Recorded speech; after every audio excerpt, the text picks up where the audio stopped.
Successful People Are Not People Without Problem by Earl Nightingale. Lesson 1. We become what we think about. The mind is truly the most remarkable instrument in the universe. Like a garden of infinite possibility, it will return exactly what you plant within it. No more, no less. This is the foundation upon which all success is built, and understanding this principle will forever change how you approach the challenges life presents. Have you ever noticed that those who achieve greatness aren't necessarily those born with special privileges? They're ordinary people who learned an extraordinary truth. We become what we think about most of the time. Let me share something profound with you. Your thoughts are not simply fleeting visitors in your consciousness. They are powerful seeds being planted in the fertile soil of your mind. Every thought you nurture eventually grows into the reality you experience. This isn't mystical philosophy. It's practical psychology that the most successful people throughout history have applied. When you wake each morning, what occupies your thoughts? Are you dwelling on problems, limitations, and fears? Or are you focusing on opportunities, solutions, and possibilities? The difference determines your destination. Consider the struggling artist who visualizes success despite empty pockets, the entrepreneur who sees opportunity while others see only risk, or the athlete who pictures victory while muscles scream for rest. These people aren't ignoring their problems. They're simply refusing to be defined by them.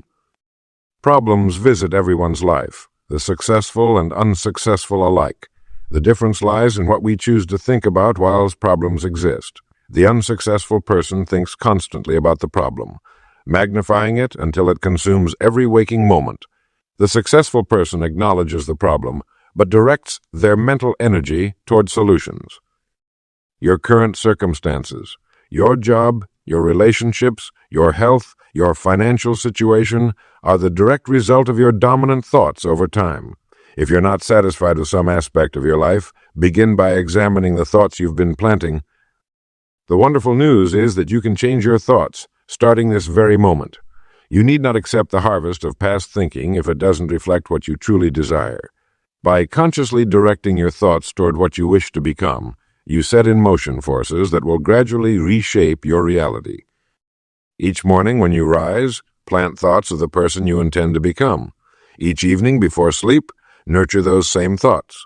Do this consistently, and you'll discover what successful people have always known. Circumstances don't determine your destiny. Your thoughts do. Remember, this isn't about ignoring problems or pretending difficulties don't exist. It's about recognizing that your problems don't define you unless you allow your thoughts to make it so. The most successful among us face the same storms as everyone else. They simply choose to think differently while weathering them. Today, become aware of what you think about most. Your life is moving in the direction of your dominant thoughts. Where are they leading you? Lesson 2. The magic of setting clear goals. The compass has been mankind's reliable guide across uncharted seas for centuries. Without it, sailors would drift aimlessly, hoping by chance to reach a destination. Just as no ship's captain would begin a voyage without charting a precise course, no person seeking success should embark on life's journey without clearly defined goals. Friends, I've discovered through years of study that most people fail not because they lack ability, but because they never clearly define what they want from life. They drift like that rudderless ship, pushed by winds of circumstance rather than sailing with purpose toward a harbor of their choosing. The magic begins when you take pen to paper. There is something almost mystical that happens when we transform vague wishes into written declarations. A goal that remains only in your mind is like vapor. It can evaporate with the slightest distraction. A written goal, however, becomes solid. It stands before you as a contract with yourself, a commitment that demands attention. Consider this truth. Every great achievement in human history began as a clear goal in someone's mind before it became reality. The mighty skyscrapers that pierce our city skylines existed first as precise blueprints. The medical breakthroughs that have saved countless lives began as specific research objectives. The businesses that employ millions started as defined visions. Your mind works the same way. When you give it clarity, it begins working day and night to bring your goal to fruition. But it needs specificity to function properly. I want to be specificity to function properly. I want to be successful is too vague for your mind to act upon. I will earn $75,000 by December 31st. By serving 50 new clients with my accounting services gives your mind something concrete to work with. A deadline is equally important. A goal without a deadline lacks urgency and will likely be postponed indefinitely. When you assign a specific date to your goal, you create a healthy tension that motivates action. The calendar becomes your ally, reminding you that time is precious and must be invested wisely. I've found that the most successful people review their written goals regularly. They keep them close, in wallets, on mirrors, beside their beds, ensuring that these targets remain at the forefront of their thoughts. Remember, we become what we think about most of the time. Many folks tell me they don't write goals because they fear disappointment if they fail to achieve them. But I say this, the person who aims at nothing will hit it with remarkable accuracy. Better to aim high and adjust your course than to wander without direction. Your goals should stretch you without breaking you. They should inspire rather than discourage, and they must be your goals, not what others expect of you, but what you truly desire for your life. Start today. Take a quiet moment, a blank page, and a pen. Write down what you truly want to achieve this year. Be specific. Add deadlines. Then read those goals daily and watch as the magic of clear direction begins to transform your life's journey from aimless drifting to purposeful navigation. Lesson 3. The Art of Failure. Failure is not your enemy. It is perhaps your greatest teacher. Many times in my own journey, I've observed that most people have the wrong idea about failure. They see it as something to avoid at all costs, something shameful, something that defines them. But successful people understand a profound truth. Failure is not the opposite of success. It's an essential part of it. Think about a child running to walk. That little one will fall down dozens, perhaps hundreds of times. But do we call each tumble a failure? Of course not. Each time that child gets back up, they're learning, adjusting, getting stronger. Those falls aren't failures. They're necessary steps on the path to walking. The same principle applies to every worthwhile achievement in life. Thomas Edison once remarked that he hadn't failed thousands of times to invent the light bulb. He had simply discovered thousands of ways that wouldn't work. Each failure brought him one step closer to success. Here's something that might surprise you. Successful people actually fail more often than unsuccessful people. Why? Because they take more action. They try more things. They step out of their comfort zones regularly. The person who never fails is likely the person who never tries anything challenging or meaningful. What truly separates successful people from others isn't an absence of problems or failures. It's their response to those inevitable setbacks. When faced with disappointment, do you make excuses? Do you blame others? Do you give up? Or do you ask yourself, what can I learn from this? How can I grow? What will I do differently next time? The art of failure is learning to see each setback as valuable feedback, not as a final judgment on your abilities or worth. When you miss the mark, don't beat yourself up. Instead, get curious. Examine what happened without emotion. Extract the lesson. Then apply that wisdom to your next attempt. Remember this, every master was once a disaster. Every expert began as a novice. The path to mastery in any field is paved with countless mistakes, missteps, and momentary defeats. The secret is to fail forward, to make each failure a stepping stone rather than a stopping point. Many of the world's greatest achievements came after a string of spectacular failures. Did you know that Walt Disney was once fired from a newspaper because he lacked imagination? That Abraham Lincoln failed in business and lost multiple elections before becoming president? That A.K. Rowling was rejected by 12 publishers before Harry Potter was accepted? Your failures don't define you unless you let them.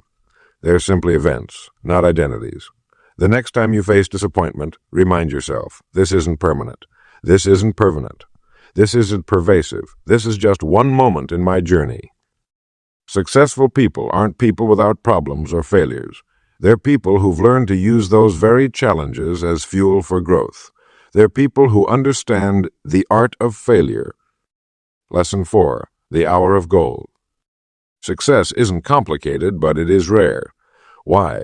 Because most people never discover the power of that hidden treasure we all possess, our spare time. Consider this. We all have 24 hours each day, the same 24 hours that were given to Einstein, Lincoln, and every great achiever throughout history. It isn't the amount of time you have, but what you do with those precious minutes that determines your destiny. I call it the hour of gold. That's 60 minutes you can carve out each day to invest in yourself. While the masses spend their evenings passively consuming entertainment, successful people know better. They understand that knowledge compounds like interest in a bank account. 1 hour of focused learning each day will make you an expert in any field within 3 years. In 5 years, you'll be among the nation's authorities. And in 7 years, you can become one of the most knowledgeable people in the world on your chosen subject. Think about it. Just 1 hour. The same amount of time many people spend scrolling through social media or watching television shows they'll forget by next week. The difference seems small, day by day, but over the course of years, it creates an unbridgeable gap between those who invest in themselves and those who don't. I knew a young man who worked as a clerk in a hardware store. Every day after work, he would spend exactly 1 hour reading and learning about real estate. His friends laughed and invited him to join them for drinks and games, but he politely declined. After 3 years, he made his first property investment. 5 years later, he owned a dozen rental properties and quit his job. While his friends remained in the same positions, complaining about their circumstances, he had transformed his life through the simple magic of the hour of gold. The truth is, we don't lack time, we lack direction. Most people drift through life, letting the currents take them where they may. Successful people aren't like that. They navigate with purpose, using their spare time as fuel to power their journey toward their dreamies. Start small if you must. Even 15 minutes of focused learning will put you ahead of most. Read books in your field. Listen to educational audio while commuting. Take courses online. Interview experts. Practice your skills. The specific activity matters less than the consistency of your effort and the clarity of your purpose. Remember, too, that learning without application is merely entertainment. As you gather knowledge, put it to work, test ideas, try new approaches, make mistakes, and learn from them. The hour of gold isn't just about absorbing information. It's about transforming yourself through the practical application of what you learn. The path to success isn't found in dramatic once, in a lifetime events. It's built day by day, hour by hour, as you invest in yourself while others waste their time. Problems will come to everyone, but those who use their hour of gold develop the wisdom and capability to solve them. What will you do with your hour of gold today? Lesson 5. The 6-inch battlefield. Between your right ear and your left ear lies the most crucial battlefield you'll ever encounter. That's right. The 6 inches between your ears determines whether you'll rise to remarkable heights or remain trapped in the quicksand of mediocrity. This battlefield, your mind, is where every victory and defeat in your life begins. The successful people I've studied throughout my career all understand one fundamental truth. Their greatest obstacles weren't external circumstances, but the thoughts swirling in their minds. When Thomas Edison's laboratory burned to the ground, destroying years of work, his response wasn't defeat but opportunity. "We can now start over without all our old mistakes," he told his son. The fire hadn't changed, but Edison's thoughts about it transformed disaster into possibility. Your mind works like this. Whatever thoughts you constantly feed it become your reality. Think of your brain as the most sophisticated computer ever created, but with one critical difference. It accepts without question whatever programming you give it. Tell yourself repeatedly that a task is impossible, and your mind will find endless evidence to support that belief. But whisper, I can find a way consistently, and that same powerful machine will work tirelessly to prove you right. The words you use when talking to yourself matter more than you might imagine. When you say, this always happens to me, or I'm just not good at math, you're not describing your reality. You're not describing your reality. You're creating it. These statements become instructions to your subconscious mind. Successful people monitor their self-talk carefully, replacing I can't with how can I. And I'm overwhelmed with I'll handle one thing at a time. Your self-image, that mental picture you hold of yourself, grows directly from these daily thoughts. A person who sees themselves as capable and worthy will act accordingly, while someone with a poor self-image sets invisible boundaries they rarely cross. The good news is that this self-image isn't fixed. It can be reshaped through consistent new messages. I've seen people transform their lives simply by changing what they allow into this 6-inch battlefield. A salesman who replaced I hope they don't reject me with I'm offering something valuable doubled his results in 60 days. A mother who shifted from I'm always disorganized to I'm becoming more efficient each day created a peaceful home environment she never thought possible. The world's most successful people aren't those without problems. They simply approach their problems with different thoughts. They understand that challenges don't determine outcomes. Responses don't determine outcomes. Responses do. And responses begin as thoughts. Starting today, become the guardian of your mental territory. Notice when defeating thoughts try to invade. Meet them at the border of your mind and turn them away. Replace them with thoughts that serve your highest potential. With practice, this mental discipline becomes automatic. Remember, the 6-inch battlefield between your ears is where your future is decided. Guard it, nurture it, and fill it with thoughts worthy of the life you wish to create. Lesson 6. The Strangest Secret. Have you ever wondered why some people seem to attract success while others struggle all their lives? The answer lies in what I call the strangest secret. We become what we think about most of the time. This principle is as old as mankind itself. The great thinkers throughout history have understood it. Marcus Aurelius wrote, "Our life is what our thoughts make it." Ralph Waldo Emerson said, "A man is what he thinks about all day long." The Bible tells us, "As a man thinketh in his heart, so is he." Your mind works like a powerful magnet, drawing to you experiences that match your dominant thoughts. Think about success, and you'll begin to see opportunities for success. Think about problems constantly, and more problems constantly, and more problems appear. This isn't mysterious magic. It's simply how our minds work with the world around us. Most folks spend more time planning their next vacation than planning their lives. They drift through days with random, often negative thoughts flooding their minds. Is it any wonder they don't reach their potential? The most successful people guard their thoughts carefully. They know that casual, careless thinking leads to casual, careless results. They deliberately focus their mental energy on their goals, their vision, and the person they want to become. Let me share something remarkable with you. Your subconscious mind doesn't know the difference between something you vividly imagine and something you actually experience. When you consistently visualize success, your subconscious begins to work toward making that vision real. Your habits change. Your decisions change. Your actions change. This is why worrying is so destructive. Worry is nothing more than using your imagination to create something you don't want. Instead, use that same mental power to picture ideal outcomes. Now, this doesn't mean you should ignore problems or pretend difficulties don't exist.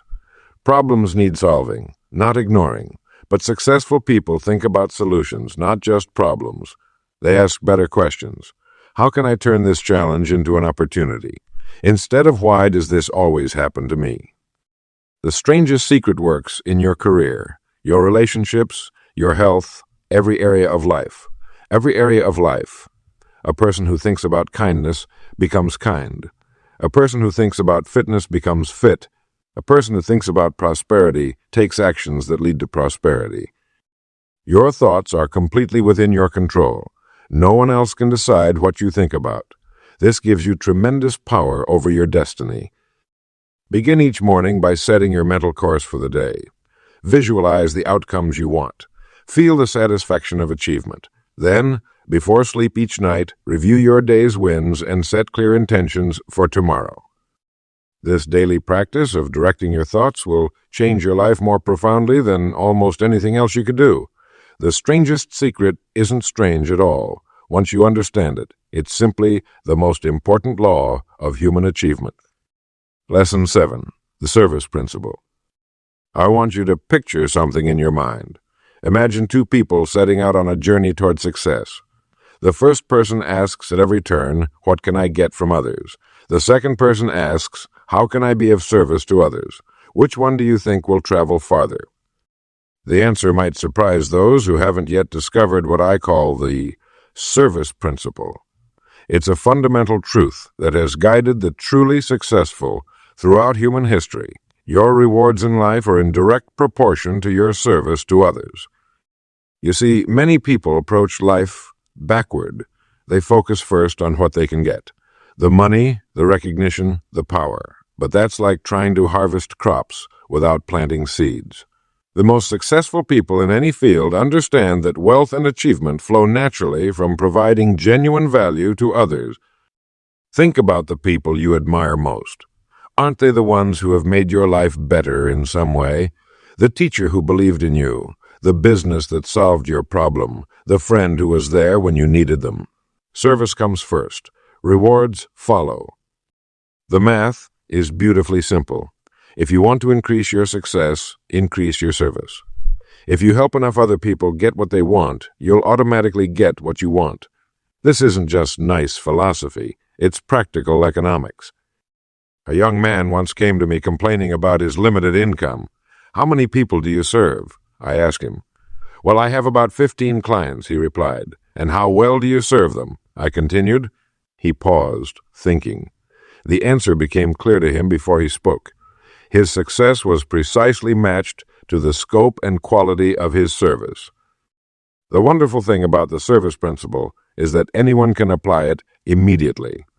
A restaurant server can provide exceptional attention to each customer. A teacher can prepare more thoroughly for each class. A parent can listen more attentively to their child. No matter your position, you can increase your service today. When you make this shift, from focusing on what you can get to what you can give, something remarkable happens. Work becomes more meaningful. Obstacles seem smaller. Opportunities appear where none existed before. And yes, financial rewards increase too. But there's a warning I must share. This principle cannot be faked. People can sense insincerity from miles away. Your service must come from genuine care for others, not as a manipulative technique. The paradox is that when you truly forget about the rewards and focus wholly on serving others, the rewards grow larger than you could have imagined. Today, ask yourself, how can I increase my service? How can I provide more value to more people? The answer to those questions is the answer to those questions is the answer to success itself. For, when you plant the seeds of service, you will inevitably harvest a life of abundance. Lesson 8. The Problem Pathway to Success. Success has never been the absence of problems. If we look around at those we admire most in life, those who have achieved greatness in their fields, we find people who faced enormous challenges. What sets them apart isn't a trouble, free existence, but their response to adversity. I once knew a farmer in the Midwest who lost everything in a devastating flood. His neighbors assumed he would give up farming altogether. Instead, he studied water management techniques and rebuilt his farm with innovative drainage systems. 10 years later, when floods returned to the region, his was the only farm that remained productive. The flood wasn't my problem, he told me. It was my teacher. Problems are not roadblocks, but signposts pointing us toward growth. They reveal where we need to develop new skills, gain knowledge, or change our approach. When Thomas Edison's laboratory burned to the ground, destroying years of research, he didn't despair. The very next morning, at age 67, he surveyed the ruins and said, "There is great value in disaster. All our mistakes are burned up. Thank God we can start anew." Within 3 weeks, he had delivered his first phonograph. Have you noticed how we grow the most during difficult times? The comfortable periods rarely push us to new heights. It's when we face challenges that we discover capabilities we never knew existed within us. Problems force us to think creatively, adapt quickly, and develop resilience. Consider your own life for a moment. Recall a significant challenge you overcame. Weren't you stronger afterward? Didn't you gain wisdom that now helps you navigate similar situations with greater ease? That's the gift hidden within every problem. The difference between average and extraordinary people isn't found in their circumstances, but in their perception. Average people see problems as unfair burdens. Extraordinary people see them as opportunities for advancement. They ask different questions. What can I learn from this? Instead of, why is this happening to me? I remember interviewing a successful entrepreneur who kept a special notebook labeled Problem Goldmine. In it, she recorded every major problem her business encountered and the solution they developed. That notebook, she told me, is the most valuable asset in my company. Those problems forced us to innovate in ways we never would have otherwise. When we shift our mindset to welcome problems as growth catalysts, something remarkable happens. We stop being victims of circumstance and become architects of our destiny. We develop what psychologists call adversity quotient, the ability to persevere and even thrive amid challenges. The next time you face a significant problem, remember this truth. The problem itself isn't your enemy. Your response to it determines whether it becomes a stepping stone or a stumbling block. Ask yourself, how can this challenge help me become the person I aspire to be? Success isn't for those with perfect, problem-free lives. It belongs to those who use problems as pathways to becoming stronger, wiser, and more capable than they were before. Lesson 9. The Harvest of Persistence. Success doesn't come to those who are free from problems. It comes to those who refuse to be stopped by them. I've observed this truth across thousands of lives throughout my years of study. The most successful people I've encountered weren't those with the smoothest paths. They were those who simply refused to quit. Think of persistence as the fertile soil in which all achievement grows. Without it, even the most brilliant ideas wither and die before bearing fruit. With it, even ordinary talents can produce extraordinary results. Edison failed more than 10,000 times before creating the electric light bulb. Had he abandoned his efforts at failure number 9,999, we might have lived in darkness much longer. The average person quits just before breakthrough. They plant the seeds of their dreams but abandon the field before harvest time. They fail to understand that achievement almost always comes after a series of disappointments and setbacks. These setbacks aren't signs of failure. They're tests of your commitment. Every oak tree was once a stubborn acorn that refused to give up. When you face obstacles, as you inevitably will, see them as opportunities to demonstrate your resolve. Problems aren't sent to stop you. They're sent to strengthen you. Most people vastly overestimate what they can accomplish in a week, but dramatically underestimate what they can achieve in a year of persistent effort. This explains why gyms are packed in January, but empty by February.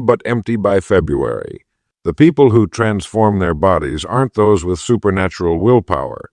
They're the ones who simply show up day after day, regardless of how they feel. Persistence requires that you keep your goal constantly before you. When Thomas Edison's laboratory burned down, destroying years of work, he viewed it as an opportunity to start fresh without old mistakes. By morning, he had made notes for rebuilding. That's persistence in action, not the absence of setbacks, but the presence of unyielding determination. The world steps aside for the person who knows where they're going and refuses to be deterred. They recognize that temporary defeat is not permanent failure.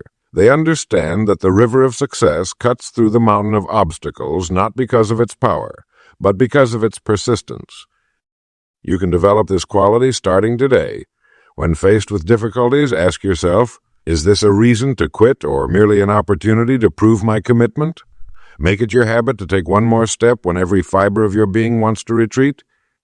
Your problems don't define you. Your response to them does.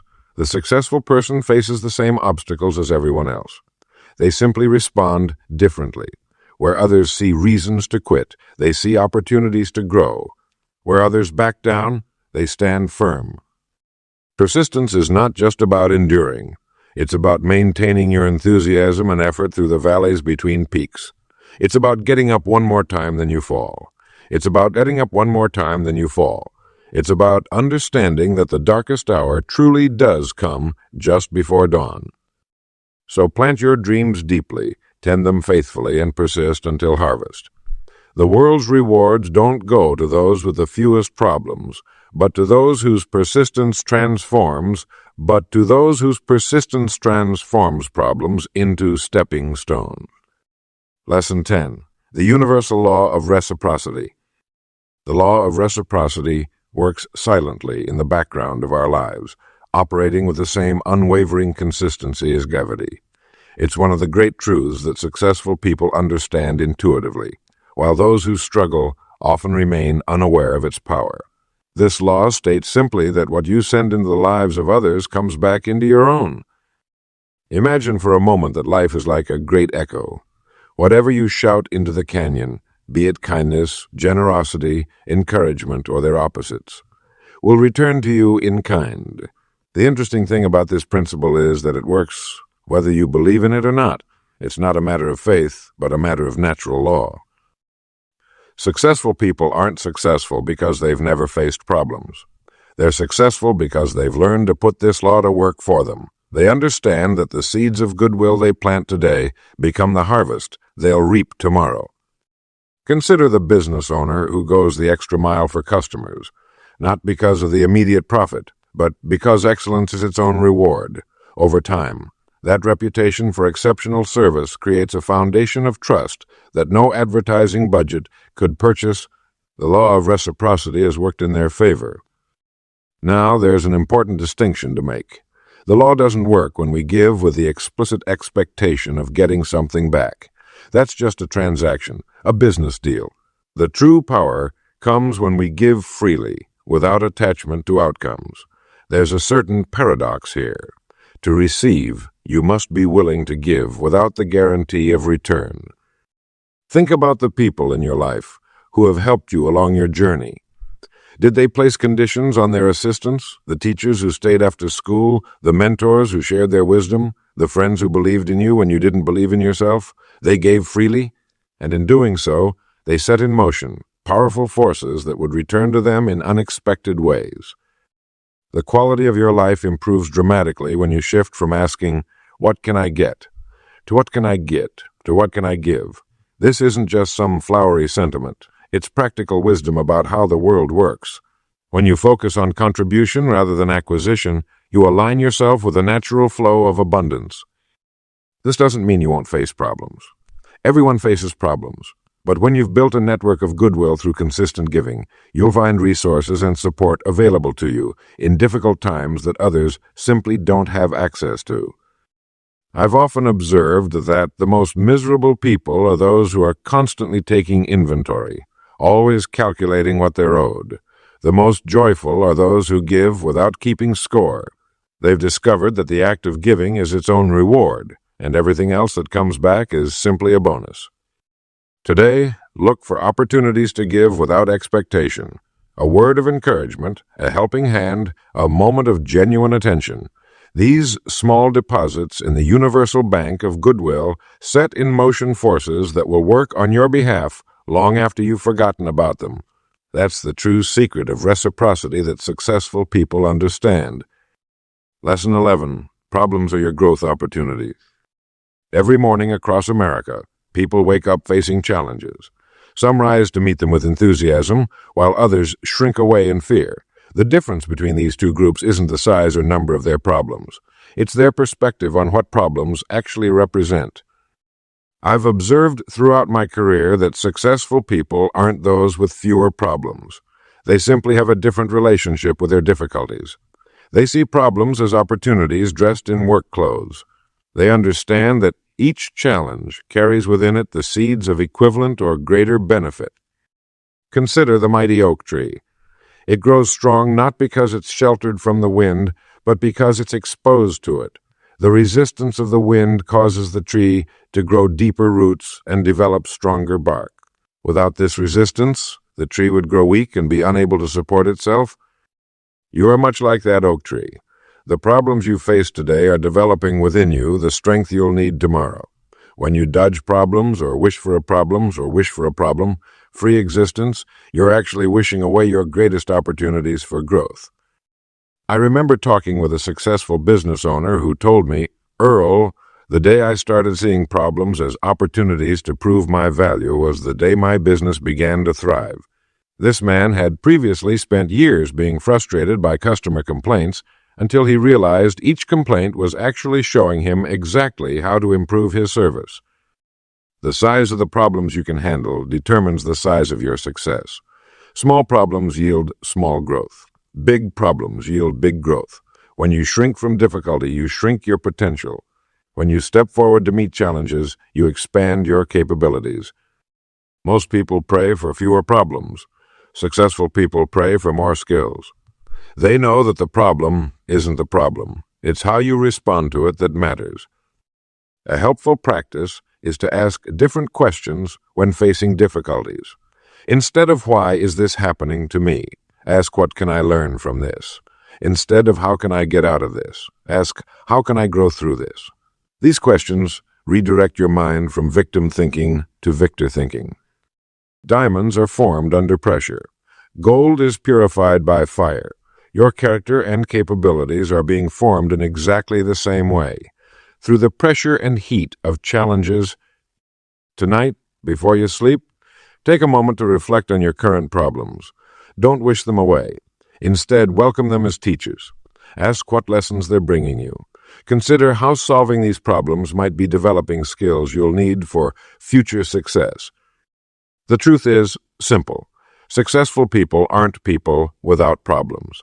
They're people who have learned to use problems as stepping stones rather than stumbling blocks. They understand that life's difficulties aren't sent to obstruct us, but to instruct us. Your problems are not your enemies. They are the very tools that will carve you into the success you aspire to become. Lesson 12. Your greatest victory. Success isn't measured by the absence of problems, but by how we face them. That's what we've been discovering throughout our journey together. Now, as we reach the final chapter of our exploration, let's consider what might be your greatest victory of all. The oak tree doesn't become mighty by standing in a peaceful meadow untouched by wind. It grows strong precisely because it must resist the storms. In much the same way, your character develops not during moments of ease, but during times of challenge. I've met thousands of successful people throughout my career. Do you know what they all had in common? They faced problems just like everyone else. The difference was their response. While most people spend their energy wishing problems would disappear, successful people use their energy finding solutions. Think about this for a moment. Every problem contains within it the seed of an equal or greater benefit. Edison's thousands of failures in creating the light bulb weren't really failures at all. They were necessary steps toward success. Each attempt taught him something valuable.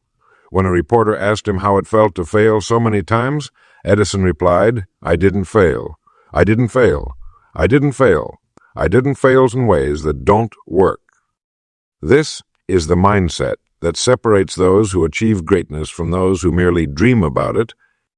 Your greatest victory isn't reaching a point where problems disappear. That day will never come. Your greatest victory is becoming the kind of person who can face any problem with confidence, knowing you have what it takes to overcome it. Remember the law of the farm we discussed earlier? You reap what you sow, but only after time and patience. The same principle applies to developing problem-solving abilities. Each problem you face today makes you better equipped to handle tomorrow's challenges. I once knew a businessman who lost everything in a market crash. Instead of giving up, he asked himself, "What can I learn from this? How can I use this experience to help others?" Within 5 years, he built a new company, teaching financial resilience, more successful than his previous business had ever been. His greatest defeat became the foundation for his greatest triumph. You have this same potential within you. The problems you're facing today are developing qualities you'll need tomorrow. Patience, perseverance, wisdom, compassion. These aren't abstract concepts. They're practical tools forged in the workshop of daily challenges. So the next time you face a problem, rather than asking, "Why is this happening to me?" try asking, "What is this teaching me? How is this preparing me for something greater?" Successful people aren't people without problems. They're people who've learned to see problems as opportunities for growth. And that perspective, that ability to transform obstacles into stepping stones, may be the greatest success of all. Your greatest victory awaits, not in the absence of problems, but in the presence of an unshakable belief in your ability to overcome them.